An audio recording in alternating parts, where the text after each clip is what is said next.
What is going on, guys? This is Luis here at Creative Worship Sounds. Today we want to show you how to make the lights from the NanoKontroler2 react to our Celebration Essentials 3.0. So the first thing you want to do after you have downloaded your purchase, go to the website. As soon as you land on this page, just go ahead and scroll down. Right here at the bottom where it says Celebration Essentials 3.0, right under that it's going to say to get the NanoKontroler2 lights to work with MainStage, first download the Korg control editor. And also you're gonna have to download the USB MIDI driver. So if you press on that right there, you're gonna get the download automatically, and the same thing with the USB MIDI driver. So as soon as you finish downloading those two files, go ahead and open them up. The first one's gonna be the US control editor. This one, go ahead and make the install. So you're gonna click on that, say agree, go ahead and do the installation process.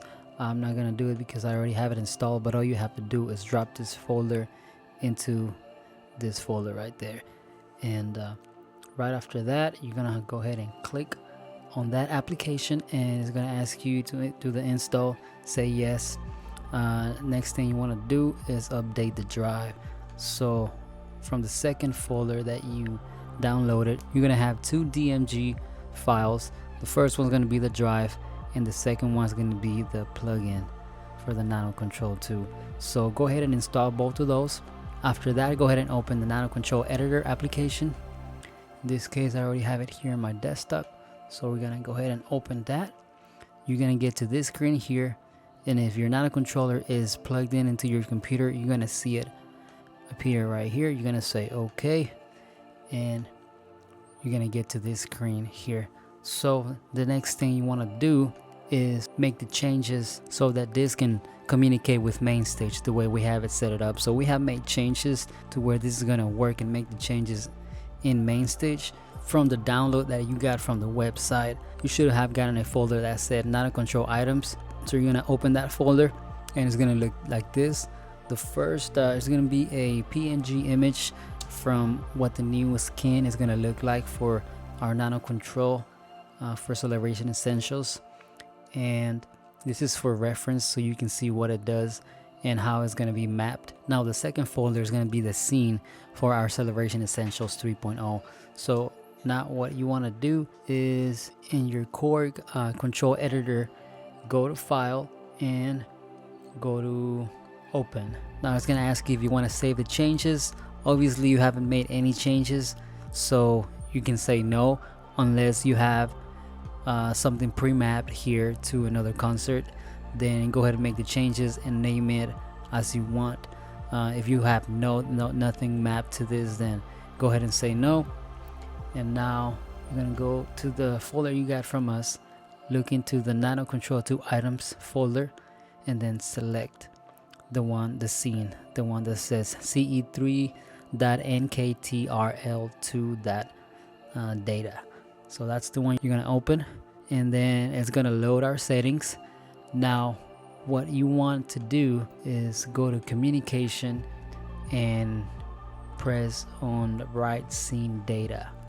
So once you do write scene data, it's gonna send the data from the file to the NanoKontrol so it can work with MainStage Celebration Essentials 3.0. So you're gonna say write scene data, say okay. Now we're done with this application. You can go ahead and close it.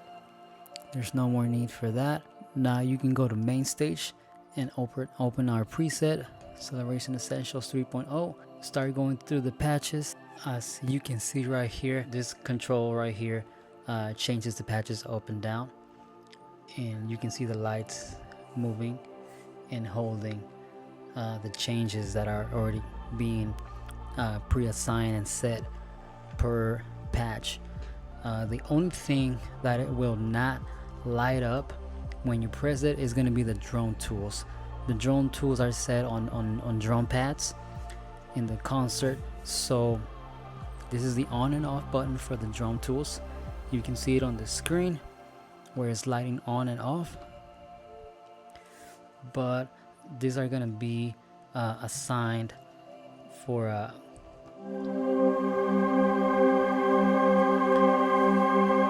the drums. So if I press on this one, you can hear it.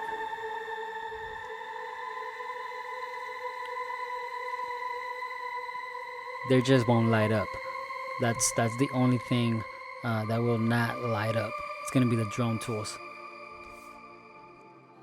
Other than that, everything's assigned and it will work to its best capability. Keep in mind that this is a MIDI controller, so when you're making your adjustments, sometimes it won't catch the data, so you have to reset and then bring the volume back up. So bring the volume down and bring it back up for the concert to receive the data from the NanoKontroler2. Okay, the next thing that I do want to show you, once you're in the concert, go ahead and go to the layout window and make sure that all of your buttons, the type, the value right here has to be on alternative value.